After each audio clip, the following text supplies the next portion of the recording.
Hey everyone, Carl Powell Jr. here, professional life coach and business development executive. This is going to be the first live of many. Really excited to kind of start this series with everyone here. And just before I begin, just wanted to make it clear as well, if ever I'm live and you're in the comment section and you're watching live, feel free to ask me any questions during the actual video. More than happy to answer. If anything I say during this is of interest to you, feel free to share it with others as well and shoot me a message. If you really liked something, let me know. If something really resonated with you, also let me know. And if you're interested in just learning more than happy to talk about anything that I share here today. Today, I'm going to talk about minding your mind. And what does that mean exactly?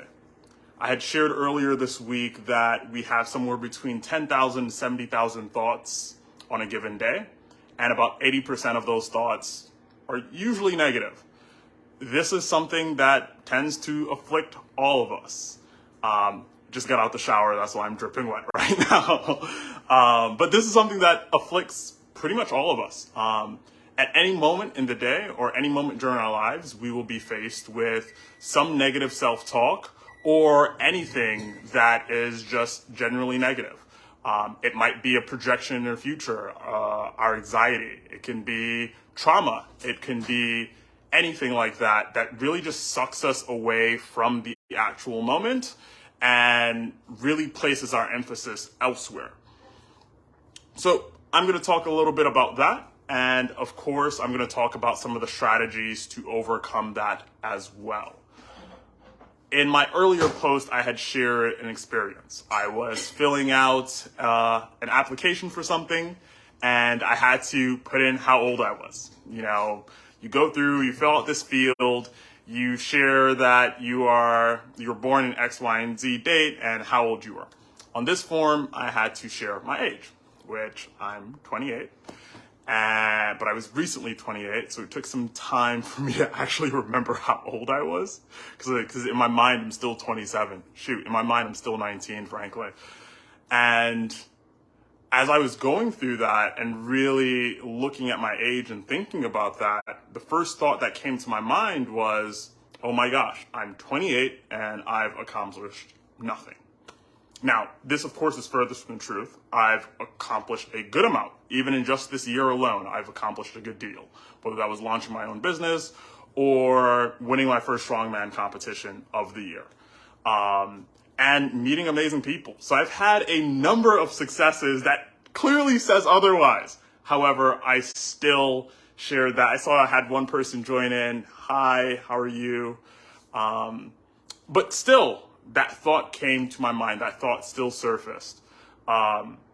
Because I have an understanding of the way how my mind works, I know pretty much I can ignore that, right? That is just simply a thought. A thought is what a thought does, right?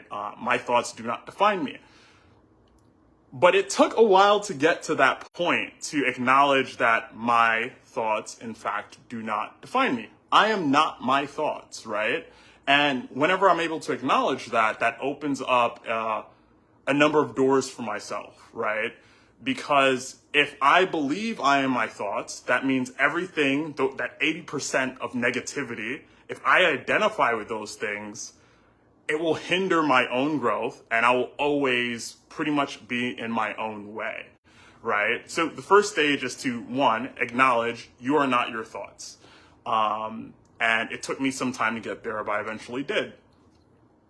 Now, whenever you're afflicted with any of these thoughts, again, which happens, a strategy I like, and this is actually something I suggest anyone doing now, asking your friends, like, what do you really like about me? Or what do you think are my strong suits? And just keep a running list of that. You'd be really surprised at some of the characteristics friends, families, loved ones will share with you. And if ever you're feeling in a funk or you have this negative belief about yourself that's telling you something that frankly isn't true, you can look back to that. Like, what are these positive things that others are saying about me?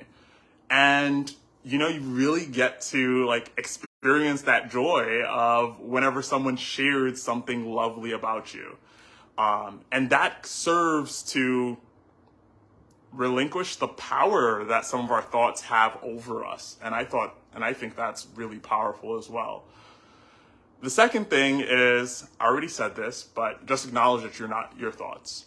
Thoughts, they come and go. We have thousands of them a day. Your thoughts really aren't all that important in the grand scheme of things, especially when they're future focused. So that's the third point.